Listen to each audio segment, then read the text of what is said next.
Hey everybody, this is Tracy here with another edition of A View from Tracy's Point, and we are here to recap Being Mary Jane Season 4, Episode 12, which was titled Feeling Conflicted.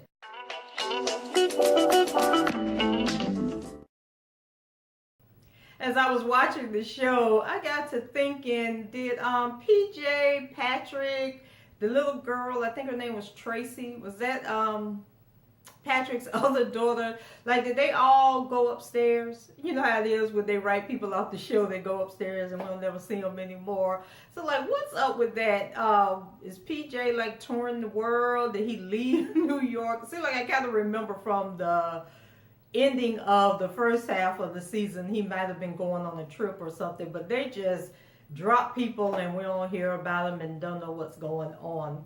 But before we get started, or get deep down into the recap, there was some quick scenes in Atlanta, with the mom and Niecy, and so they're setting us up for Niecy to take Manhattan because we already see she is going to be off the chain when she gets there.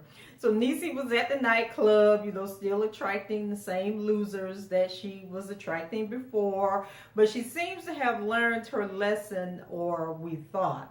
So homeboy offered to buy her a drink, and then when the tab came, the tab was $25, and then he goes digging deep for this $10 bill that was all sweaty and torn looking.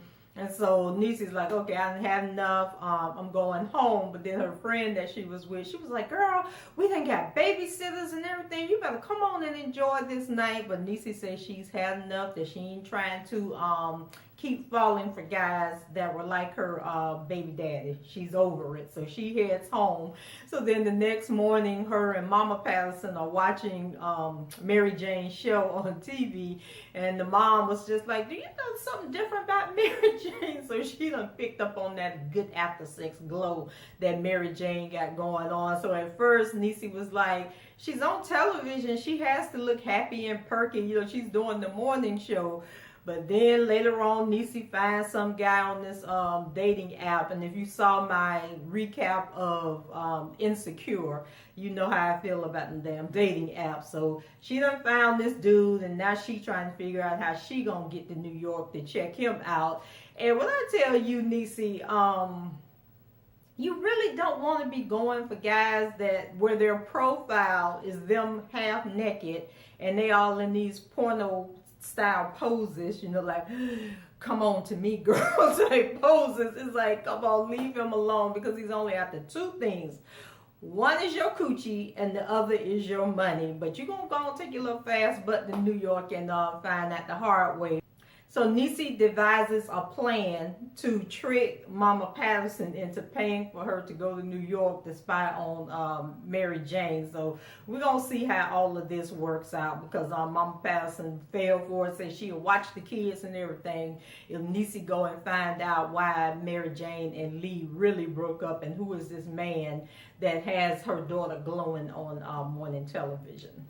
So this episode of Being Mary Jane had me glued to the TV, and Justin and Mary Jane, they just freak nasty, because I'm like, how many times can you have sex in one day?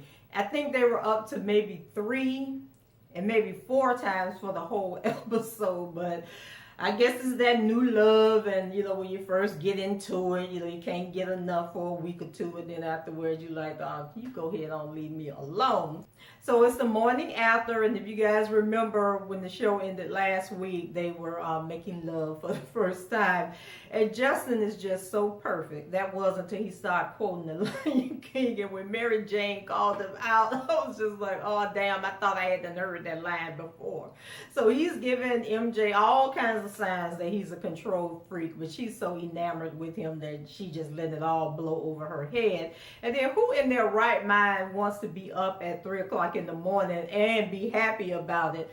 2 people I know of. One is Justin, and the other one was this lady I used to go to church with, and she worked in Tampa, but she had to be to work at like 8 o'clock in the morning, which meant that she had to be up at 6 and getting dressed and everything so she could get there on time. So she wanted to work out, but she couldn't find anybody to work out with her because she wanted to go at 3:45 in the morning. So At the time, I was working part-time when, had really flexible hours. Didn't have to be there till 10 o'clock. So I was like, oh, girl, I'll get up and walk with you. So let me tell y'all, we had to be to that park at 3:45 in the morning. We would walk for about an hour, hour and a half, depending on how many miles we did.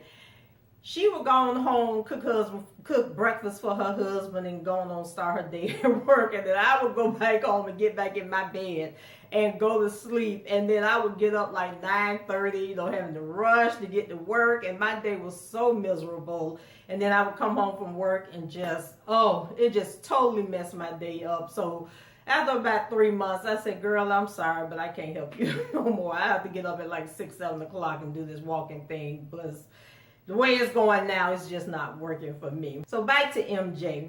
When you start a relationship, setting rules of secrecy, and there's just no way it can be a good thing or it's going to go the way that you want it to. But when Justin said that he sent Mary Jane a friend request on Facebook, I fell out laughing because I'm like, you way up here, but now you way down here. And so I don't know if he was serious or if he was joking with her. But one thing we learned from that conversation is that you can force a man, to say that you're his girl. But if he doesn't say it in public, it really means nothing. And Justin meant exactly what he said. This is about you and me only. Nobody else can know about this relationship.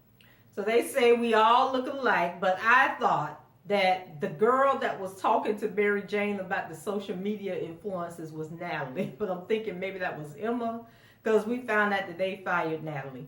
So I was just like, I am so confused right now. And if you guys remember, Natalie, I think, was the one that was sleeping with Aaron, and then Mary Jane set her up to go in there and cuss Aaron out. So anyway, I think that Mary Jane and Justin are spending way too much time together in the office and trying to act like they aren't a thing, because if you've ever worked in a work environment where it's like really open and people are just talking and carrying on, they always can zoom in on the people who are hooking up or got a thing going on. They see it, they watch your body movements, they start counting how many times you interacted during the day. Were you smiling? Were you laughing? Were you angry? And this thing gonna get exposed real quick. So now Garrett wants them to come up with a replacement for Natalie, although they supposedly don't like each other. But I think that Garrett knows what's going on, and he's just pitting them against each other, waiting on them to break. And so, like I said, this is a disaster waiting to happen. So Justin makes too much sense, and that kind of pisses me off because I just be waiting on him to mess up. Like, nobody can be this perfect, and things just always fall into their lap all the time. So him and Mary Jane were in her office, and they're going through, well, he already knew who he wanted to recommend for the position. And so he was telling Mary Jane that, we got to be a team. We got to always work together and support one another. But Mary Jane had a big old folder full of people that she wanted, and they were all black. And so he had to let her know that we are no longer in Obama's America, which is very, very true. And I love that shout out that he gave to Tamron Hall, saying like, you see what they did to your girl. But let's be honest, Tamron was not a good fit for Good. Was that Good Morning America? She was not a good fit for that show, and I didn't like her on that show, but I am looking forward. I hear she's getting her own talk show, so I will be tuning in and checking that out. But, Justin made some good points. Like, we can't be trying to turn this into a black network. We got to be, a little open and put up some people that they would actually, want to hire. So I thought it was just real interesting watching these two control freaks trying to come to an agreement. And not that I think Mary Jane is a control freak. She's more of a I gotta always be right type of person. So Mary Jane is acting dumber than I thought. And does she really, really, really believe the gay dude isn't going to spill the tea about her and Justin? And he up there crying them fake tears, talking about his man done gave him some divorce papers, and they was in the process of hiring a surrogate to have a baby. I'm like, boy, if you'll go somewhere and sit down, and he's like, You know, and then as soon as Mary Jane looked like she had them put a little opening, you know, to let him know about her and Justin, that joker dried up them fake tears and perked up and was like, girl, you know your secret is safe with me. And I'm like, yeah, about as safe as the distance between her and that door before you start telling everybody else. And oh, Mary Jane, first you're telling the stylist too much, and now you're telling Aaron too much. So her and Aaron were on the set, and so she lets him know who her pick is to fill Natalie's position. And then you can just tell by Aaron's response that he done already had sex with this girl, so we know that ain't gonna work out. So now, after all that, so you done told the gay dude all your business, you done played your hand with Aaron. Now here you go oversharing with Justin. So who knew that Justin would be such a freak? He knows Mary Jane's soft spots, and he is going to ride her, and I mean ride it out on her, because she's telling him about Kara, and you know how she just wants to tell Kara, you know, about them. You know, she doesn't like lying to Kara, and you know, he's like, oh, but let me show you how to do it. And he got his hand all up between her legs and telling her that if she could keep a straight face while he's doing, you know, these things to her, then when she go tell Kara this lie about why her and Lee broke up, then Kara will believe her. But I'm just like, really? Seriously, is this what y'all gonna do? And then they get all down, deep, dirty, and nasty with it, and then we hear a knock at the door. I was like, oh my God, like really, it's one thing to be having sex on the job when nobody is there, but dang, y'all having sex in the middle of the day when the office is full of people. So is Kara and Orlando living together right now? Because it seems like he is always there, and then I realized that he's a little younger than Kara is, but all this, you know, going out getting drunk with the boys, and now you done fell out on the sofa, and then you wake up in the morning, you got people all in your house. You know, it's just, Orlando, it's time to grow up and let your woman guide you and be a little more responsible and a little more mature. But Kara has this idea that she's going to bring Lee and Mary Jane over to her place for date night. So I'm just like, okay, Mary Jane, how you gonna get out of this? Then Mary Jane shows up for the little date night. Actually, it wasn't supposed to be a date night. But Kara really wanted to role play because she had another arbitration hearing coming up that following morning. But Mary Jane shows up, and she's shedding them same fake tears that her stylist was shedding for her earlier that day. And she is such a horrible liar, because Kara was looking at her like, girl, all this stuff you revealing to me, you never shared with me before. Like, what are you talking about?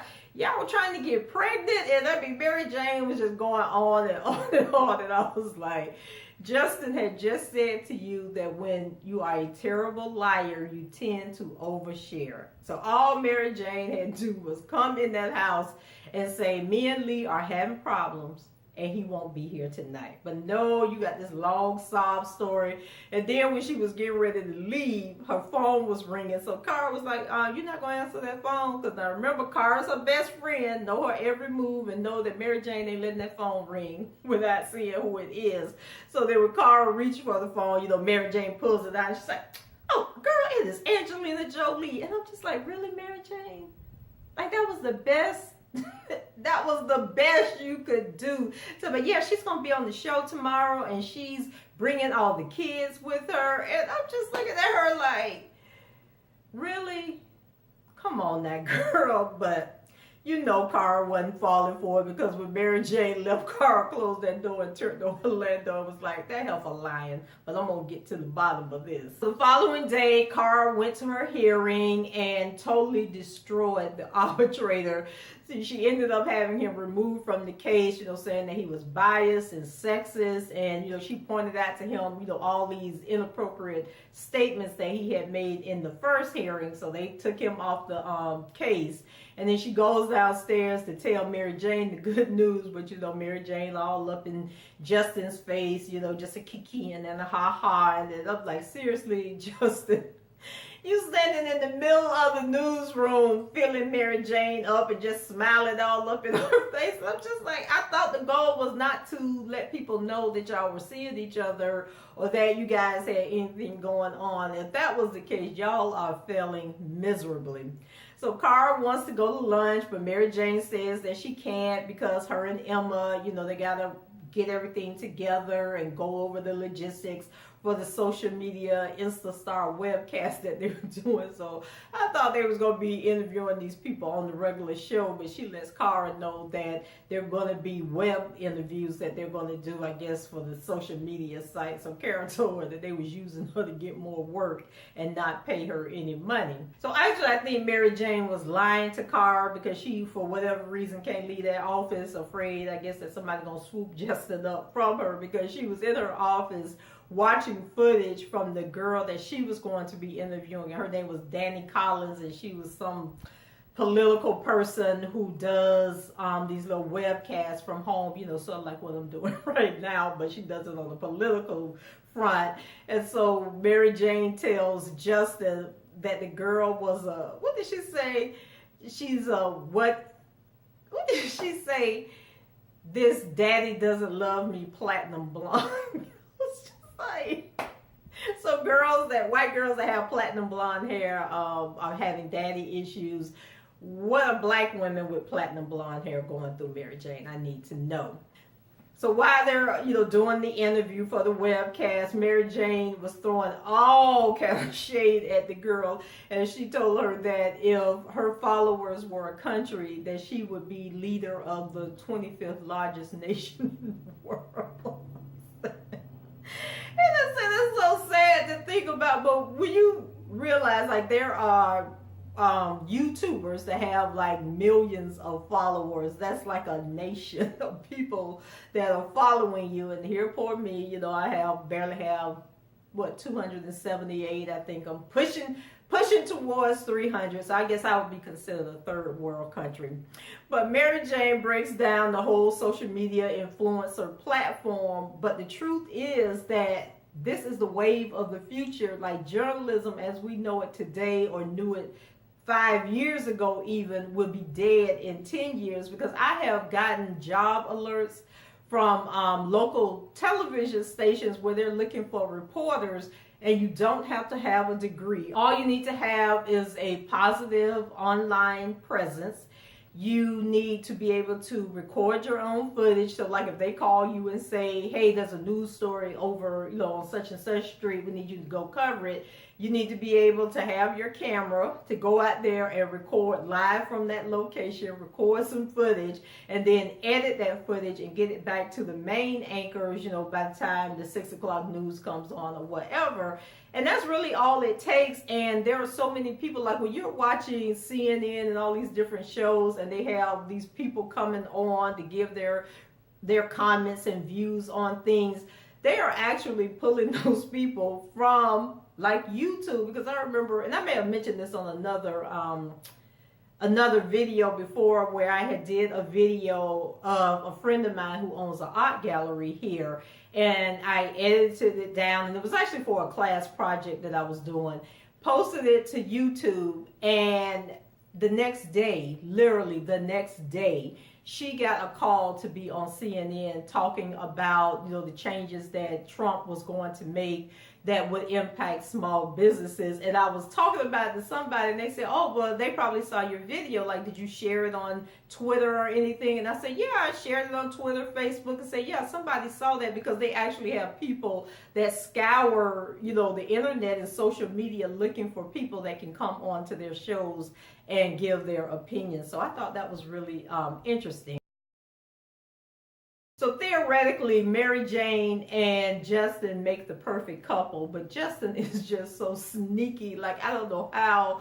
And I guess when you fall in love, you got to be willing to put your guard down and expect the best of the person, despite what they have shown you in the past. And it will always be a competition with Mary Jane and a strategy for Justin. And maybe that's the dynamic that make them look so good together. So Garrett learns of Cara's win in the hearing and decides to send Justin in for reinforcement. So it's going to be interesting to see how this is going to work out, because Justin didn't bother to tell Mary Jane that he was going to testify in that hearing. And so he charges Justin, with the task of sealing the deal and giving Cara the L.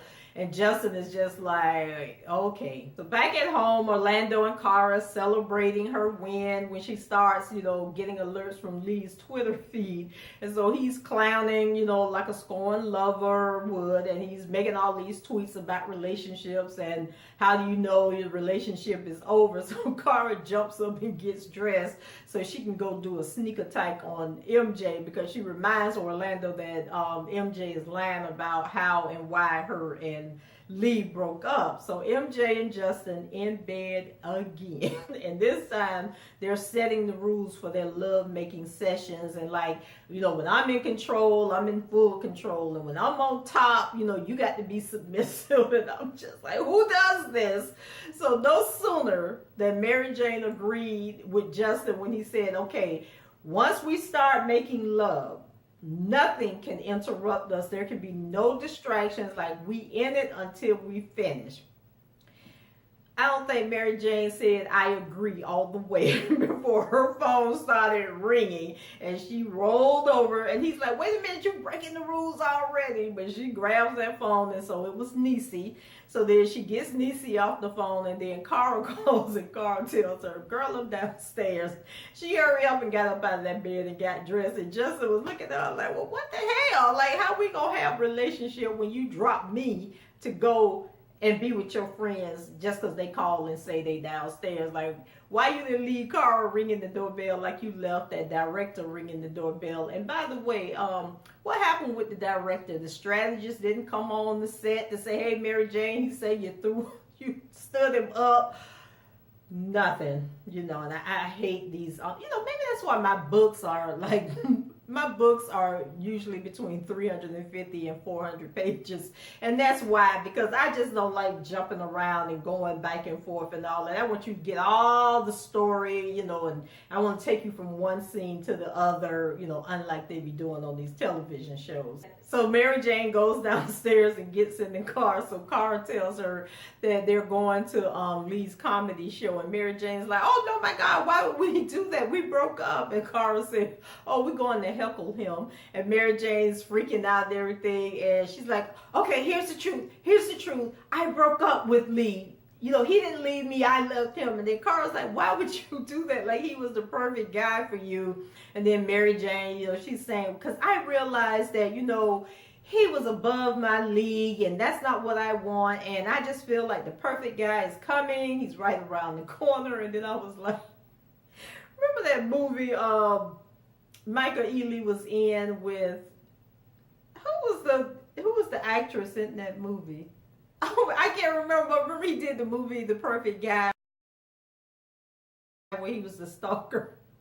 So I think that was like a little jab at that little movie. But she said she's waiting on the perfect guy, and she believes he's right around the corner. And then Cara just put a dagger in her heart and was like, girl, you 40 years old and the perfect man ain't showed up yet. I was like, dang, Cara, I'm 52 and I'm still waiting on the perfect man to come up. But Cara said, give up hope, and whoever wants you, you need to go after them and make the best of the situation. So after that little spat, and she got Mary Jane to confess that she had been lying, she tells the driver to turn around because girls' night is officially over. So the following morning, Cara walks into her hearing and she is thrown when she sees Justin sitting there. As though she loses her composure and she's all nervous and everything. So when the hearing starts, Justin was giving her kudos. And he says that, even though Cara was a really good producer, she dropped the ball that one time and that was a fireable offense. And I'm like, dang, if you only get one chance to mess up,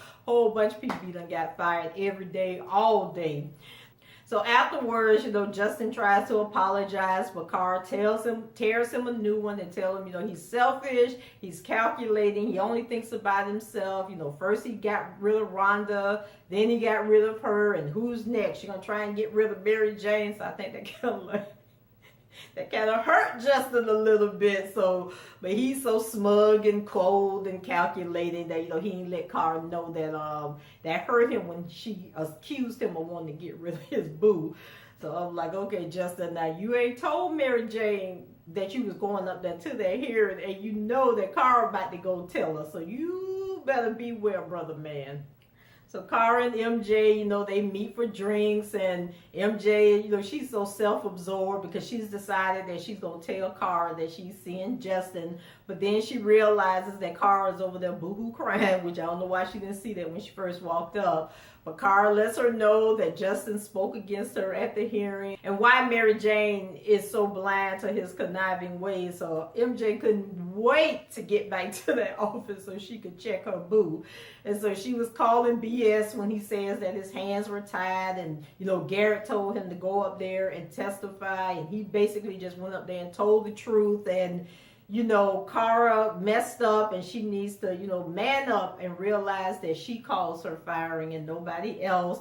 And so MJ is like, your manipulating ass can work magic when it benefits you, so don't hand me that bull crap. And so now she's questioning, why Justin wants her to keep the relationship a secret, and like, is this all part of some big plot or plan that they have going on?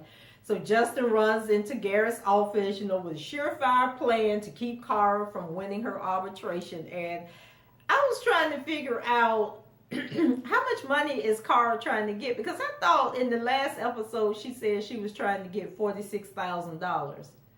Or was she? I don't know. I have to go back and check on that. So then in the next scene, we realize that Cara is back.